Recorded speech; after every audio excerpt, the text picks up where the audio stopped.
But that want to exist would, from a utilitarian perspective, if existence necessitates suffering, that desire would be an evil desire. Because that desire then would be the desire for suffering. Because life is suffering. We heard that's like, you know. Do you concede to the proposition that to live is to suffer? I mean, well, all life will contain suffering. Okay. All life contains suffering. So life contains suffering, so to live is to suffer. Yeah. To desire to live, therefore, would be to desire suffering. But you're saying that suffering is itself evil. No, you're saying that. I'm not saying that. No, you're utilitarian. My main focus would be, is basically, I think it's quite simple in the sense of there's no good argument to create life that doesn't exist. No, I don't know. I would say, like, what's the point of creating a new life? Well, I'm a Muslim. Yeah. So for me, we see it as a form of worship to Allah Azza wa Jal. So we're commanded to procreate, as number one. Life is itself not just suffering. No, of course it's not, no. But it is filled with beauties and pleasure. We're commanded to worship. And like, for example, for me, if I bring children into the world and they do good in the world, I benefit from that as if they're doing it for me, for example. So if I pass away, they can make prayers for me and things like that. And this can all benefit me in the afterlife. They can, if I raise them right, they can be people who speak out for justice and against oppression in the world. Yeah. So for me, there's lots of good reasons, because evil's not going away. And so I need to make an active contribution towards at least trying to make the world a better place in one way I can. And one way of doing that is by having and raising good children. I would say that there's numerous children in existence in this moment in time that aren't in loving families, that have been abandoned. I would personally say we should focus. Can I do that as well? We should focus on those in existence, look after them, nurture them, raise them to be as good of people as you can, give them a loving family. Can I do that as well? Rather than bring in these new ones that have no desire to come into existence in the first place. They're not existing, they're not missing out on anything because there's no consciousness. I'm pretty glad my mum brought me into existence. Yeah, because that's the way our brains are hardwired. Like, you know, it's like an evolutionary trait. Like, you know, the reason, like, most everyone sees the positivities in the world, and I do. Like, you know, I'm not suffering. Like, okay, so why would you want to prevent someone from experiencing that? I would, because they're not missing out on anything. They are? No, they're not, because they don't exist. No, but if they did, then they would experience. If they did exist, but like they don't need to be created. And once you create someone, you've created someone who's guaranteed to suffer when that suffering didn't need to happen in the first place. We make those decisions, don't we? Like, but then how is this not just leading towards antinatalism, which is the initial argument? Where we force sterilise everyone. Well, I'm facing some problem to understand him here. Are you saying that to decreasing the suffer, we should stop taking children as well? I'm saying we should stop creating life. But how far would you go to that? That's it. That's as far as I would go. I'm not including children. Any being, any sentient life. Yeah, but when you say that's as far as you would go, what does that necessitate? Does that necessitate forced sterilisation? I wouldn't force anything on anyone. And you said we should. Then how are you ever going to get? Education. You know, we talk to these people, we have these discussions. You know, like, and then people can make their own decisions. Like, I'm not going to. People that create children, I don't go. You're unethical. No, that's your decision. And I'm like, that's fine. You don't have to say it, but it is inferred from your position, which is fine. I'm not someone who gets offended by that. No. But you are saying that this is good and this is evil. What I'm doing by necessity, according to your moral outlook, would be an evil. And so what I am doing is, as far as you would be concerned, evil. No, but I wouldn't use the word evil. I do not think you're evil. I don't know you, but I do not. No. But if I'm telling you I'm having children and I want more children and I want like enough to have like my own little football team. So I would say like these discussions, hopefully maybe, it's this idea of like planting seeds in people's heads. Like maybe some people don't really haven't thought about these sort of concepts. You know, like the majority of people on this planet are probably here by accident. Most people actually don't really. Obviously, a lot of people do, but a lot of people don't really think about having children. It's just, you know, that's more so now. And then it just happens, and then and like I was saying earlier, like it's an evolutionary trait that we have. Do you have children yourself? I don't. If I was to have children, I would adopt a child. Don't talk about people who bring children to this world and they say they just happen, they're a mistake. I'm saying They're not a sometimes that mistake. happens. My children, these are my after son and my daughter. I loved them, I wanted them before they were born. Yeah. So I won't let anybody tell me that they were a mistake, they just happened. I'm sorry, I did most not. people in this world, Yeah. most people, you're the odd one out maybe, or few odd. No, because I think the Most point of is, people, they do it because they want children, because they want to love them, because they want to share life with them, and that's normal. I think this is probably the more common view in the world as well, because we live in like a secular Western country where there is this popularity towards notions of liberalism and like exceptional cases of freedom, and having a marriage and having children is seen as a reduction of your liberties because you have increased levels of duty. When you have children, you don't get to do whatever the hell you want whenever you want. No. And so I think that's tied to the reason why people aren't wanting to have children anymore, and obviously with the increase of things like Climate, Well, it's their choice, don't have them. If you think that follow they're not his good, instructions, so what will happen after 100 years in this world? It will be empty, right? There will be no human. and what's ironic as well is we also suffer from loneliness. Yeah. And in your world it would get increasingly more lonely. The end part. I mean, human existence will end eventually. All species go extinct. Humans have only been around for a very limited of time, and we're probably arguably the only species that destroys their own environment. Like the way we're currently living is literally, like the 40-degree heat wave that's just come about isn't some just random freak event. It's happening because of increase in greenhouse gas emissions. Like our fossil fuel addicted polluting society is decimating the world. Like as this planet gets hotter and hotter, our ocean levels will rise. There's billions of people that live in coastal towns where they currently live will be underwater, so they have to move. Like 1 billion people don't move peacefully. There'll be war, chaos. There will be a lot of pain and suffering. They're saying Africa, majority of Africa, or large parts of Africa, in about 10 years' time, will be uninhabitable. There's like 700 million people that are going to move. One other thing. There's this thing called the wet bulb temperature. A lot of people probably haven't heard about it. It's this point in time where the temperature's at a certain point, so 40 degrees or so, and the humidity is at a certain level as well, and our bodies can no longer produce sweat. And if we're outside in those sort of temperatures where we can't sweat basically cools our body down. Instead, our organs just heat up. Within about an hour or 2 or 3 hours, we just die because our organs will just shut down. In India and Pakistan, throughout this summer, they've been hitting close to 50 degrees Celsius. And our media is not reporting on it because our media profits from this fossil fuel world. Yeah, I have no disagreements on any of these. So this sort of moves on a little bit from the initial discussion, which was how is it that we are to say that eating animals is necessarily an evil? Because it causes harm to someone else when it's completely unnecessary. So why is it that harm is evil? Because, for me, it's just a case of empathy. If I wouldn't want that done to me, I don't think I should be doing that to someone else. Okay, so your principle is linked somewhat to the act to others as you would have act upon yourself. There's an issue with that as an ethos, because there are weird people in the world.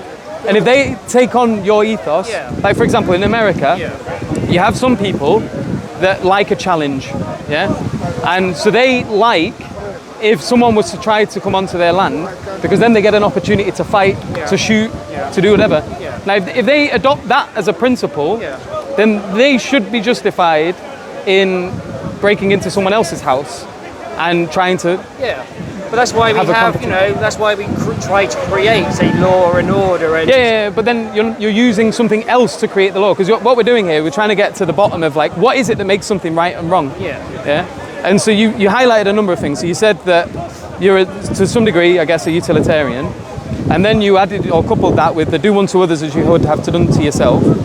But with the whole utilitarianism thing, you can't quantify pleasure and pain, so you can't guarantee. And then as well, how far into the future do we draw the line, and how well are our plans and our calculations really going to come into an effect in the way we think they will? And what if, when we do something, it gives rise to greater levels of suffering because we've not planned it out properly, or because the way we figured it turns out to be incorrect? So there's all these issues. So, but when you talk about it, you do say it as if, like, if we just all became vegan, that somehow all the suffering No, I didn't say that. I don't would believe decrease. That. So, yeah, it's one stage inner. I'm saying, Yeah. like, you know, all the animals that we eat in the animal agriculture industry exist because of us, exist because we like burgers, milkshakes, all these things that aren't necessary.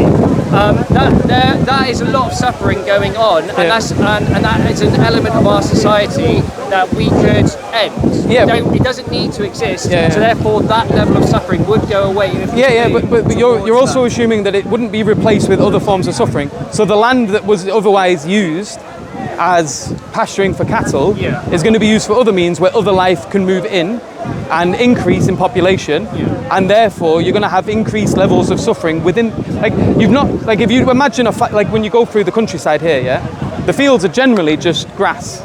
Now, and that's because obviously things are just pasturing on there. Now, if they stop being used for cattle, that doesn't mean life stops using that land. New life moves in, I know. and there's a constant cycle of suffering. Yeah. So you can't be sure at all that stopping that has reduced the net level of suffering on the planet.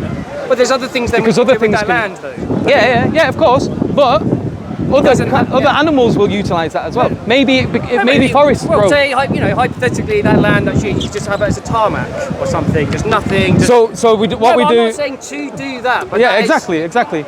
So what do we do with it? I don't know. I'm There's a few options. We do what you said with Between tarmac. and land that's utilised by man, and land that's actually given to like to So yeah, wild yeah. states of nature. But if the issue here is about whether the levels of suffering, and you're doing this in order to reduce suffering, but then you introduce a new environment where new life can move in, procreate, there is going to be a predator and prey cycle that is introduced to these new environments, and you haven't guaranteed a reduction in suffering at all, because the wild is filled with it. We aren't God. We don't get we don't get to make those decisions. What existed before, like man's before the age of like Anthropocene, was just a natural state of nature. Are we not in that? Are you atheist? I'm an atheist, yeah. Say again? I'm an atheist. So are we not in that cycle? Why are you looking at say it like we're distinct from the natural cycle?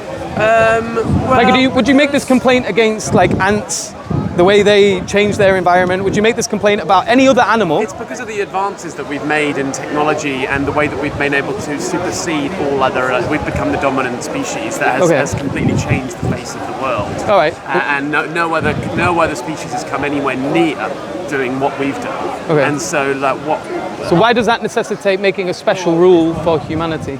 Well, it depends if you want a planet of abundant and varied wildlife. Yeah. If you're happy to go into a future where there is a completely where it's dominated by one species and there's no diversity, then fine. But Just if you think to be that's clear, by something the that's way, to be valued and to be prioritised, then we need. I have no problem with half the things that you're suggesting. Like, No. so, but I'm not of the opinion. Sorry. I'm of the opinion that like factory farming is problematic. Yeah, and the way, like, even from like a halal perspective, there's very specific rulings with how we slaughter animals. Like, you're supposed to reduce their suffering to the most possible ability, the most degree of your own ability. You're going to make sure that the knife is sharp and the other animals can't see it. And he doesn't see the. And he doesn't see the knife. The blood. You calm him. He doesn't see the blood. And then you're supposed to make sure that you cut the jugular so that there's no oxygen going to his brain and he faints within seconds. So the whole process is set out so that. Oh crap. The whole process is set out to reduce the amount of suffering that they experience in that slaughtering process. So, go on. So we use this term humane slaughter. So I would just say halal slaughter. I wouldn't say humane. No, but what I'm saying is. I know, but you're trying to describe a method of. It's basically like how I said, like I do unto others as you do unto yourself. Yeah, I'm not using that principle because I don't believe humans can be eaten. But like, I mean, Would you accept that for yourself? Would you? No. You wouldn't want to leave this world in that manner. And there's no actual necessary reason to be killing the animal because we don't need to eat animals to live. Right. So I would say it's not just about living; it's about living well. Now, meat, as far as I'm aware, is the most nutrient-dense form of it. So, like an argument maybe a vegan might use, and I don't know if you use this argument or not, is that, oh well, where do animals get their protein from? But the thing is animals don't, like if we're looking at a cow, what does a cow do? A cow literally just walks around, eats, poops, and sleeps. And their whole day is spent just eating that. Then they have multiple stomachs in order to be able to like break all of that down. And that's their life. Their life is literally just that. Yeah. And I used to be vegetarian, and the amount of food that I used to have to eat, and not only that, like I think it did impact my mental well-being as well. Right. And so I suffered under like that. Yeah. So if suffering is bad, But I would say, the question is whose suffering is it that we're prioritizing? Yeah. And as far as I'm concerned, so I'm not a utilitarian. So I'm a Muslim, and what I say is good and evil is dependent upon the Quran and the Sunnah, the revelation from Allah Azza wa Jal, and from the teachings of the Prophet Muhammad Sallallahu Alaihi Wasallam. Yeah. And the reason I believe in that is another story that's beyond the scope of this discussion. But I believe I have good reasons to believe that there is a God. I have good reasons to believe that Allah Azza wa Jal exists. I have good reasons to believe that the Quran is the word of God. Yeah. And so I have good reasons to believe that the Prophet Muhammad Sallallahu Alaihi Wasallam is a messenger. And so because I have good reasons to believe these propositions, I have good reasons to follow the moral injunctions that he commands upon us. Yeah. And one of them is that eating meat is permissible under certain But circumstances. is it like, do you have to? You've got the option basically. Your God isn't saying you have to eat. No, you don't have You've to. just basically got the option to. Yeah. So if you have the Let me ask you option, this. Did you One second. think if we're gonna be eating vegetables, animals gonna be eating vegetables, we're gonna be competing with them. So we're gonna, because we have more power, we will get the vegetarians before them, and we're gonna drive them dead. But this is the compete. So is your argument that meat eaters would be stronger than vegetarians? No, what I'm saying, I mean, if we don't want the animal to suffer, and we're gonna be eating vegetables, all vegetarians, we're still gonna compete with them, and they will be suffering because of hunger, because we have, like what you just said, we are more powerful, and we can control, the universe, right? And so we are better competitors than them. So, this guy. I just want, he's my friend, okay, so don't get me wrong. But I found it interesting how he presented to you on what foundations he bases his belief that it's okay to eat animals. Okay? So he bases it that if it would be morally wrong to kill animals for food, then God would not make. He wouldn't allow it. Even our religion, yes, we're not forced to eat animals, but in certain occasions we're ordered to slaughter the animals. Yeah, like Hajj. Like in Hajj when we do the pilgrim, and on the Eid when we celebrate and we give the meat to the poor people and stuff. But not even looking to that, what my question would be to you, because I don't know, I haven't followed the conversation, I don't know if it happened before, but what are you basing your foundation on? What foundation are you basing it to it's morally wrong to eat the animal? Empathy. But then Why should I have we empathy just, for the deer when the lion eats it. Yeah. So should I? So do I. Yeah, but I also have wouldn't- empathy for the lion. I wouldn't want to be eaten alive. Yeah. And not fun. a lion has no choice. What about a bear? What about other omnivores? Let me ask you then, if you have, Sorry. if you have, One sec, brother. I answer one question at a So I time. do this one, yeah.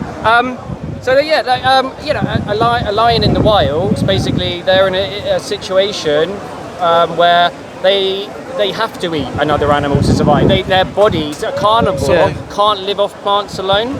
Because this ties into what you mentioned before. So we've got this technological advancement. Now, if we have the ability, because there's not that many lions out there, if we have the ability to create environments where we can give them alternatives, would that be compulsory upon us? Where it would prevent deers being eaten? Yeah, I mean, where you give them other food. I wouldn't like to use the word compulsory. You know, I would like to live in a world where we're striving just to reduce the amount of suffering as possible, and what we do doesn't then have a knock-on impact, which then could potentially cause more suffering down the road. Like it's a very delicate system that we live in, and it's a very, you know, it's complex. So I'm not saying I'm not coming up here saying. No, I know you're not. I don't at any point want to make it sound like I am saying that. Well, my background is philosophy, and what I'm just focusing on is necessary inferences from particular propositions. And you're putting forward certain propositions, and I see that if you were to commit to these, that it would lead to certain things maybe having to be made or these considered. are why we have these deep discussions potentially, don't we? We don't make rash decisions, and we don't live in a world where we force things upon people. We live in a democracy where we can share these sort of. You know, I didn't go to university. Like, you know, I'm from a working class family. I am as well. I played poker for a living until like about 4 years ago. I watched this documentary that talks about the environmental impact of animal agriculture. Cowspiracy to anyone out there. I've seen it. I think that was the one that made me become vegetarian when I did. And you know, and now I try to have these civil conversations with people where we basically I can appreciate. I have a question. I can appreciate your point of view. Sorry. So I'm a student of medical science. So as far I go to the lab and in our all research, we use animal to test vaccine or this kind of stuff. So you are really concerned about the suffering of the animals, human, and all other stuff. So to minimizing the suffering of the human, we are using the animal to test different kind of medicine. So if I use the animal to reduce the suffering of the human, is it right or wrong? I think in this day and age, with the technology that we have, it's wrong because we have other methods of developing new, say, vaccines, new medical procedures, new cures without testing on animals. We don't need to test on animals. There's other models that we can use. Maximum of the medicine needs. Maximum of the medicine needs to test. No, we don't. I'm almost guaranteed. I would happily bet all the money that I have in the bank that we don't need to test on animals to create new. Yeah, but then it would be tested. It would technically be tested on the first humans you give it to, because you're not going to know. But he could sign up consciously, couldn't they? He could sign up. Not necessarily, because you're going to take the suffering for the human. No, but I'm saying we can create these medicines that reduce suffering without needing to test on animals. I'm saying we don't need to do that. But your premise there is that if it was to be, basically, it would transition from animal testing to human testing, and that these would be conscious contributors. Now the thing is like if you said yourself, you come from a working background. I do. I come from a council estate in North Manchester, and there is a lot of people that come from these areas that need money, and so what you would probably find, you're not going to find Bill Gates signing up to become tested on these medications. No. You're going to be finding people from working class backgrounds or that are suffering from poverty that see this as a potential way of earning some sort of capital and then suffering as a result of this as well. That's a potential hypothetical, and I wouldn't want that. I wouldn't even say it's potential. If you were to transition from animal testing to human testing, that's pretty much a guarantee.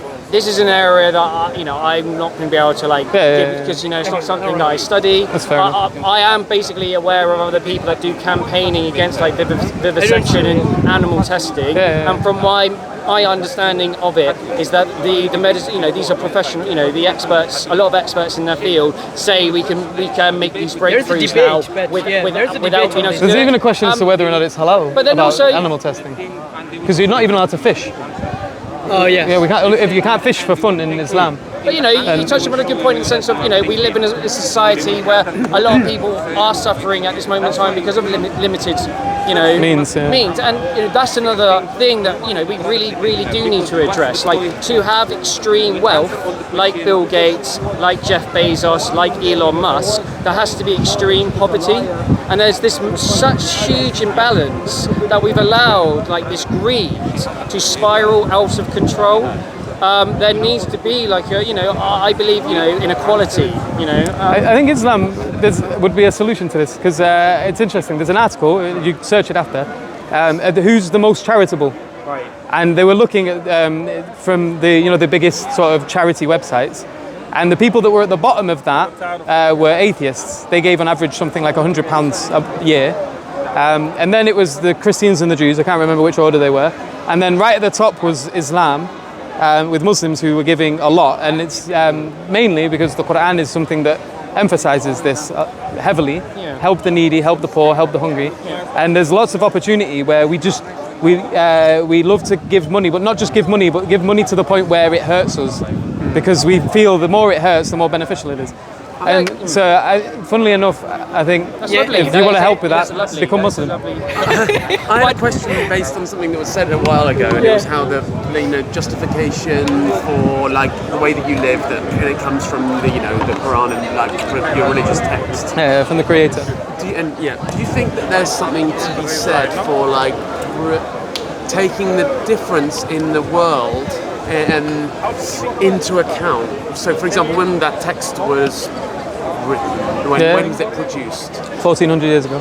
And like it was the state of the world is very, very different then. There's a lot less of us, and so I'm thinking of things like the constitutional right to bear arms or something. That when that was enshrined in the Constitution, arms are very different things to what they are now.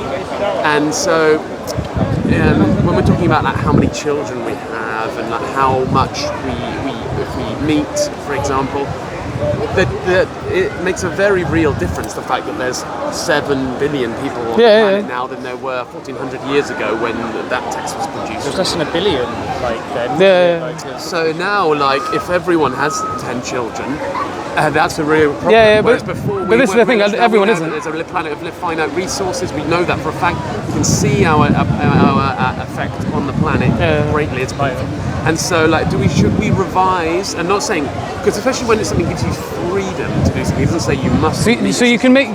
You must have many children. You go, well, maybe now I can, and I know I have that ability. Should I maybe then just work to a slightly lesser thing? I'll maybe just replace myself and the person that I'm creating children with. Maybe we just try and plateau, so we only have, So the thing is the way I see it. When we're looking at what sort of, because like we say, we take from the Quran and then we take from the Sunnah, and we have higher birth rates generally than you would do from an atheist. Now, one of the issues is we will end up out-competing you guys because we're having children and we're passing our message on to them and raising them as that, and you're going to have a great difficulty here competing against this from a practical sense. And I would say that it's not even necessarily guaranteed that just because you have a certain group of people that do have lots of children, that you're necessarily going to lead yourself to an unsustainable world. Although there are not answers that you can derive from the Quran and the Sunnah that can help towards producing things which are sustainable. So we're commanded to look after the environment. So if there are things that are being shown that is damaging to the environment, then it is incumbent upon us to. So if it was proved that having more children was damaging to the environment, you could say, well, actually, in order to protect the environment, which we commanded to... How it diminishes? So that How? If we're talking about the environment, like, it depends what we're classing as the what's the environment? Well, the world and its the ecosystem in its natural state. Let's say an ecosystem in its natural state that we're a part of.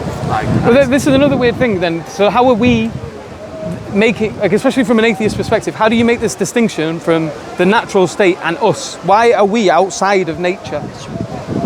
We're not outside of nature. We are animals. So then we are part of that natural state. But our actions are impeaching and encroaching on all others. So the amount of species that are going extinct of all sorts. But that's what an action is. An action is an impeachment of yourself upon something else, and anything that's alive that acts in any way whatsoever is acting upon its environment and impeaching upon it. The lion is doing that. I don't see how that is necessarily a bad thing. Because I'm trying to understand it from your worldview. We have imbalanced everything. So in nature and its natural according state. to what? How do you know that? I tell you what. So since we introduced animal agriculture, like it used to be like humans made up like a small percentage of the population, wild animals made up like the rest. So now now we take animals and our domesticated animals, we make up roughly like 97% of the biomass, and it's like the wild animals now make up 3%. So like with animal agriculture, we're decimating like basically wild animals' homes, so we can now grow animals to feed, you know, these sort of things. So that's a way, I suppose, how you could measure our impact. And I would say, like, while we're obviously living in nature to a certain extent, humans have removed ourselves from nature. Like, we don't live in caves anymore. We don't, you know, But why would a human house not be considered nature? I don't know. I suppose like you're just. It seems like an arbitrary removal, because from either worldview. So like from my worldview, like humans are a part of nature, and we have been commanded, and we've got guidance and things like that. From your worldview, as far as I can tell, humans are still natural beings. Do animals have religions that we don't know about when we're encroaching on those? For example, so we've been commanded. I mean, some people think that you've been commanded. I mean, how do we not know that a fox has a religion? So we do believe that animals worship Allah Azza wa Jal. So okay. We do. Yeah. I mean, that would be speaking for them. I'm really. wondering. Well, Allah has told us. Sorry, bro. I'm wondering one other thing. That he said that the children will damage the universe, right? The one upcoming children, the baby will. It's getting very windy now. Yeah. So how can you confirm me that the children, the new children, the upcoming children, they will not a good person like you, who is not damaging the universe, who is not damaging the natural world? How you confirm that they will only damage, not doing anything good for the nature? Because maybe the children that you gave birth to, let's say you took it upon yourself to have children, to adopt children, to whatever, to raise them, like that's going to have a greater impact on the world if you can convince them by the what you believe to right, which is what we do. So we have children, as many as we can, and then we raise them as Muslims according to the ethos that we follow, and we hope that it's going to have this exponential impact as we have children, our children have children, they have children, and then they follow the ethos that we've been given. That's And good. we have the moral values as well. We will teach them It's on this morality, right? right? What you say? You can do, but we're just wrapping up the conversation now, so you're going to get the right at the end. Just do another 5 minutes, man. How's that? About another 5 minutes of street, The mate. children that you have, I don't know, are like, children that more anybody of has. They're basically just sucking up carbon. Look at the little like the micro scooter that little boy's cutely riding around on. Look at the shirt on his back. Look at every single thing that goes into raising a person, especially by the standards that we've become accustomed to in like, you know, modern society.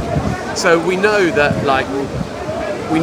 just by existing, a new human is placing a great strain on the natural world we're talking about. Yeah, but any life. So this is the thing. Like I get it, and I'll even concede to that as a proposition. Yes, like any living thing is going to put a strain upon its environment. But that's just the definition of life in general. And if you have a problem with that, you have a problem with life. And of course, but it just comes back to whether or not you prioritise and you care for a future where our species is living in a balance. Future of what? Future of the planet. Because if I follow you, then I will not get the next generation. So future of what? As in future? Because there's not going to be no future without children. I'm not picking up on this. I said maybe just think about like reducing children. Ourselves. It's if you want to have children, you go For example, with a lady. You have two. I literally want as many as I can have. See, I think that I know you might not agree with that, but I do want. I just think it's a selfish act. And fair enough, but for me, it's like, why is that a bad thing? Well, I suppose reiterate my point is, you know, there are just so many children in this world. Yeah. That Okay. do So not have let's. a family. So I think we should be looking after those ones. Okay. And say can I do that as well? But then it's a great thing, I think, to take care of someone who is in existence. But to bring someone who doesn't exist into existence, I mean, like, there's almost like no. I know it's hard to like. No, I just want to say one thing, which is those kids that you have. I'm forgetting about whether or not I agree with zoos. take them to the zoo, right? They'll see an animal, they'll see another creature. It's the most fascinating thing. It's the most beautiful thing. But you know, so is the process of birth, bro. Indeed. Like, like the thing is, so when my daughter was like growing in the stomach of my wife, that was an amazing experience, and you're not going to experience that with only adoption. I'm And not saying the that- bond. I'm not saying I know. But there is a bond that you develop with children that are from yourself that you can't develop with, and it's a shame, but it is a fact. Yeah. Now I get you, and I'm fine, and I think maybe we should all then adopt. And we're conflating a couple of things that are going on. Yeah, because I wasn't even thinking with the perspective. but my point is like. You say it's selfish. I say that it's not just, there is an element of selfish, because I, for one, would like to grow up in a big family underneath me, and I'd like to have lots of grandchildren that I can love and care for, and love each other. And but this isn't only me. This is my concern for the family that come from me, and developing an atmosphere where there can be a lot of love among each other and a lot of pleasure, not just for me, but for everyone that comes from me. And that I try to teach them a moral system where they go out and they try to do good for the world, to give charity, to help people, the needy, the poor, so that they are reducing suffering in the world. So it's not simply, you can't reduce it to just me making a selfish act for wanting a big family that I would be an authority over, where I command them to do good and to forbid evil. How is that completely selfish? Because this is a huge thing. Well, it's got a bit of selfishness in that we know that not everybody can do that. Okay, so we should only really do things that we know that everyone can do fair. No. I can't have 10 if he can. If Yeah, I yeah, have 10 kids and they all have 10 kids, you know, it's gonna be. If you don't want 10 kids, don't have 10 kids, bro. I'm not telling you have to, but I'm saying, for me, this is the best option, I think, for me, for my religion, and for the world generally. Because if I can increase the amount of Muslims in the world that do good, I think I'm having a positive impact on them. And after all, sorry for interrupting. After all this, I'm wondering to both of you, right? We were not existing maybe 100 years ago. You, me, everyone in this 4-person, we are not in this world. Maybe 50 or 60 years ago. So existing of ourselves in right now, is it evil or good or evil? Because before that we are not existing. So you are not supporting to coming to new existence. So we were not existence in a certain time. So we came to existence. Is it good or bad? Because you are right now, you are a good person. You are taking care of the nature. So is it good or bad? Because you are not existing, right? I mean, you know, I would like to say my existence is more positive than bad on So this how planet. can you confirm that the next? Sorry. You know, I do I'm trying my hardest to create a sustainable world, to hold our politicians to account, to create this imbalance, and the way that we're currently living in our fossil fuel addicted society. Can I stack one of these on you? You can, yeah, sure. Thank you very much. Like the way we're currently living at this moment in time is boiling the planet up. Every single year, our planet gets hotter and hotter. Like record break, Britain experienced a record-breaking temperature. Most of the times when temperatures break their records, it's usually like 0.1 of a degree. We smashed it by like 1.3 or something. Like our record, 1.3 degrees. It's just unlivable. As this planet gets hotter and hotter, areas of the planet become unlivable. Like we can't grow crops there, we can't live there ourselves. But if we keep on creating new people, we're creating almost like this positive feedback loop where it accelerates the deterioration of our ecosystem, the way to even sustain life, because we can't grow enough crops to look after all of these people. So again, But I would say, are we not already growing enough food to feed everyone? It's just the way that we distribute it is problematic. So we have enough land to feed every single person on a plant-based diet and reduce the land that we're using by 75%. So the problem isn't that at all necessarily. The problem is just our crappy organisational skills. More than anything. Yeah, basically, that's what I mean. It's a totally unsustainable system. Because I would even because for us, for example, it wouldn't even necessarily be a case of promoting eating meat every day. like the Sahaba, the Prophet Muhammad sallallahu alaihi wasallam, he wasn't like someone who ate meat constantly in every single meal. He was a very humble person in terms of the amount that he consumed. He said, leave a third of your stomach for food, a third for water, and a third for air, and to eat little amounts. And he encouraged fasting a lot and things like that. So he was someone who would promote not eating much, not being gluttonous. Very sorry. And so, we were just finishing the conversation now. But so for me, like, I guess the problem for me just boils down mainly to meta-ethics. Like whenever I speak to, especially like, and again, I'm not trying to be derogatory in any way, but it's fine. With atheism, I don't see how you can justify utilitarianism as something that people necessarily need to uphold. I see that if you do, that it has problems in terms of how do you quantify the pleasure and pain thing. How do you really know that you have reduced pain? Because there's many things people don't take into consideration. Like we said, if you were to re-wild things that we're farming, it's not that new life doesn't move in and occupy that space. And there's a friend of mine that talks about wild animal suffering, and nature is a horrible place. Exactly. Yeah. He says it's a fight for survival. Evolution works in the sense of like the strongest, the animal that adapts the most. They come along. And I'm not even for. There's so many microphones, bro. I'm running out of space. You're so popular. But, are you a YouTube star? I wouldn't know. I wouldn't say I'm a YouTube star. But what was I saying? Oh yeah. So like I'm not even for animal enclosures necessarily at all. But it's interesting because their life expectancy is much higher.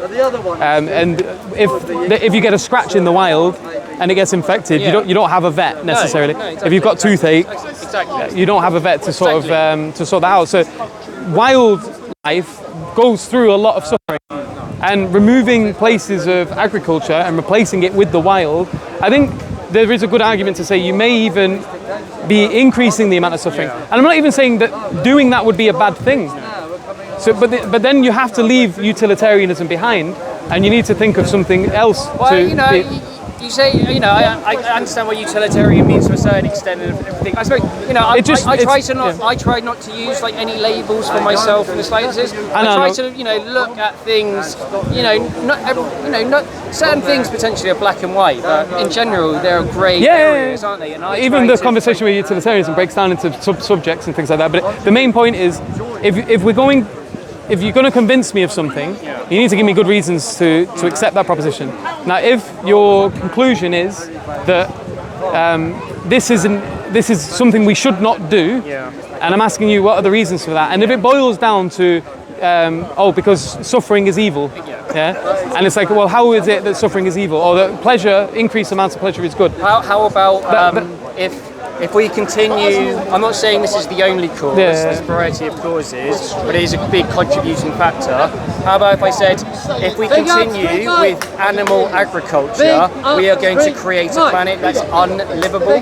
If we keep on burning down the Amazon rainforest, destroying our oceans, we are going to create an environment. That's all fine, but that's not the same as the proposition that eating meat is wrong. No, I know. Resist, defy! Do not comply. I'm just but for me, there's a variety of reasons. The environmental reason is different to the ethics, and the ethics is different to the health. They're all linked, though. They are all linked. But I'll just touch upon. I live like a vegan lifestyle for ethical reasons. I don't like the idea of killing something. And you referred to animals earlier as a him. Didn't you? When you acknowledging they are a sentient being with their own subjective view of reality, they can feel pain and experience. And the process of slaughter for us is we recognise that in the process. And we are thankful for Allah for giving us such things. And the thing is, and it's not like we don't disconnect ourselves from it. There's a relationship. There's no I do not think you're an evil person in the slightest. It's fine if you do. No. You are. I'm only joking. Don't worry. But it's just we have options, don't we? We have a variety of choices. So if we can choose, why choose to cause more harm when we can choose to cause less harm? And so that's like the sort of angle I would go at. And if eating plants causes less harm compared to eating animals, I would say we should go for that option. Yeah, and so I guess my response to that, just to sort of summarise, would be that I don't think you can say that you have caused less harm, because if life, calling back very rude, like straight back to the beginning of the conversation, that if life is suffering, that allowing an animal to live is to allow it to suffer. Yeah. And so essentially, by not eating the animal, technically you could be causing it to suffer even more, and which then undermines the reason for taking that as an argument to then not eat meat. Well, basically the argument would be then, not to bring. You've got the animals that are currently in existence. What we do with them, I don't know. I don't know what the best solution is. But a simple solution would just be not to create new ones, because when we create those new ones, we're creating a situation where we are putting them in creating suffering when there was no need to create that suffering in the first place. How can you stop the natural reproduction of animals? So it wouldn't be a case of stopping natural reproduction, because that would occur, but it would be about, because at the moment we do a lot of artificial insemination, and so that increases the stock, but that's mainly tied to capitalism and. There's this really you saw Cowspiracy. I'd recommend. Have you heard or seen this film called Milked? It's on YouTube. You can watch it. How for old free. is it? Milk. A couple of years, 1 or 2 years. Probably not then. No. So it talks about the dairy industry in New Zealand, and basically, Britain actually, with colonialism, introduced dairy into that, and dairy is just decimating New Zealand. It's created all their natural waters are now undrinkable, they're unswimmable. They used to have these glowing, glorious lands, and dairy is just skyrocketed. So I can even get behind understanding why there may be problems with the dairy industry, because the Prophet Muhammad sallallahu alaihi wasallam, he just used to have a goat or a cow, and it would just graze nearby, and then they would go and they would milk it. Yeah. But it wasn't a case of where they would make it pregnant so that it would produce milk and all of that other. And then the child's stolen, so they take away the child from the cow. There's videos you can see cows crying out, you can tell it's a distress sound, because the pitch of a cow's voice. There's variety. If you ever had a dog or a cat, there's a variety. Some are happy sounds and some are sad sounds. You can just learn that by observation, and you can tell when a cow's given birth. A lot of the time they'll just remove them because they don't want that calf taking the milk for us. And then you can hear the cow in distress. If they're a boy calf in the dairy industry, they're killed very early because they have no profitability. And if the female, they're basically kept in their closed environment until they're at an age where they can be artificially inseminated. They go through this process for about 7 years, and then they're sent to the slaughterhouse for cheap meat. A lifespan for a cow is about 20-25 years, and they just have 7 years of almost pure misery. And for cheese on pizza, sandwich fillings. So I can get that maybe they don't like the experience of their calf being removed, but I wouldn't necessarily jump on this notion that they live constant suffering, because they're even human beings. I went through some crap when I was younger, and it caused me trauma, and I cried about it. But I wouldn't say now that it's a big deal at all. I can get on a day-to-day basis just fine. And I don't see how a cow couldn't necessarily do that. Not to say that the milking industry is moral in any sense. If you're killed at a fraction of your lifespan, you wouldn't say it, would you? Say again? You wouldn't want to be killed at a fraction of your lifespan. No, I wouldn't, no. But I don't see that as a necessary reason to infer onto cattle, because I don't consider cattle in the same moral sphere as the human being. No, but you don't need to. All you need to know is, recognise that they have the right to exist free from exploitation and suffering as anyone else. So I can maybe say that from an Islamic perspective, within the bounds of the law. Obviously, when it comes to sort of slaughtering for food and that, it can be a different matter. But I don't see how you can say that as an atheist, necessarily. Sorry. Well, I don't know. I just did though. I know you just say it. But what's stopping me from just saying the opposite? So another atheist comes along and he just declares the complete opposite of your claim. Yeah. What do we do then? Because we're in a stalemate. You need to sort of give good reasons to explain what it is that justifies your particular moral propositions over his. Well, I don't, I feel like we're just repeating. Well, I'm repeating myself now anyway. But yeah, my position's coming from an empathetic, trying to be compassionate one. I suppose that's where it's coming from. I don't need personally. I suppose I'm not saying you need it or anyone else, but I don't need a religion for me to be able to determine what I believe. But there are some people who do, though. Yeah, some people do. Because like where I grew up, like your level of compassion just isn't present at all. No. Like I grew up in a council estate in North Manchester, and the majority of people have zero concern about any of these things. I know, because they'd be dealt with bad hand. They're in an environment where it's like really rough, like you've got to do certain like horrible things probably to survive. And I hate that. I hate the fact that exists. And I would love to try and create and move towards a world where people aren't struggling like that. So this is the thing then. This is where the need for religion or some sort of overriding thing which guides people comes in. And so you're suggesting that there should be something, but you just don't want it to be religion. But then it's still going to be falling under that category of being some sort of a guidance for mankind. Whatever, as long as it, whatever position, belief, philosophical position that you have doesn't cause harm to others, I'm cool with. Once your position, you have a belief where you feel you need to do this and it will cause harm to someone else, then I think it needs to be questioned. So if you got the Nazis, they're invading Europe, and the only way to deal with them is to fight them and to cause harm, that would, by what you just said there, be an evil thing. Well, I think you're allowed to defend yourself. If someone's coming at you and is going to kill you, and you know. So say my friend here goes to attack this brother here. It looks like he's going to. And he doesn't, and he defends himself. That's fine. Let's say he's incapable of defending himself. Right, and he's not attacking me, but then I attack him. I'm being an aggressor here. But you're defending your friend. Well, I'm aggressively. He's not attacking me. I'm not defending myself, which was what you said. I'm saying, well, you're. So I can proactively attack on the basis that it could potentially save someone else, or. So then it's not about not being aggressive.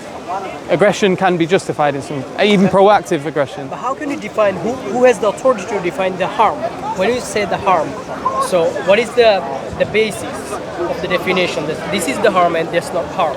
For example, a police, when someone is shooting, randomly shooting, killing the people, then he will recognize as terrorist. And when police is coming and maybe exchanging the fire and this guy is gonna die, so it will not be, police will not be terrorists, right? So both is harming their life, but one is terrorist and another one is not.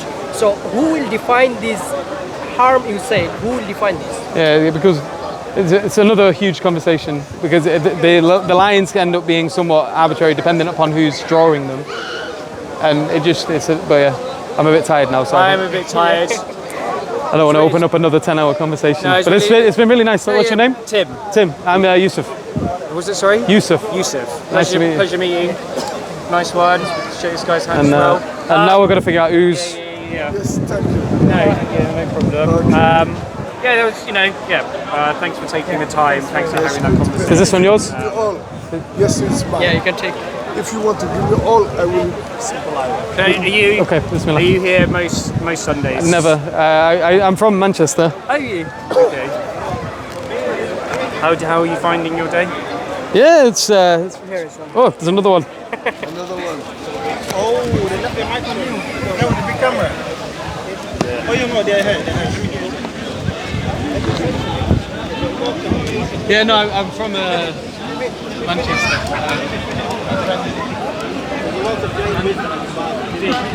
My sister lives in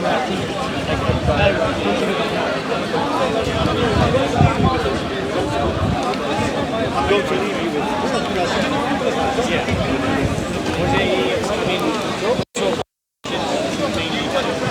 What do you have?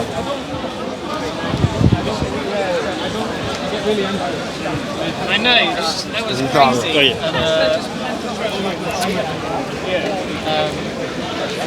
Off. Yeah, Off.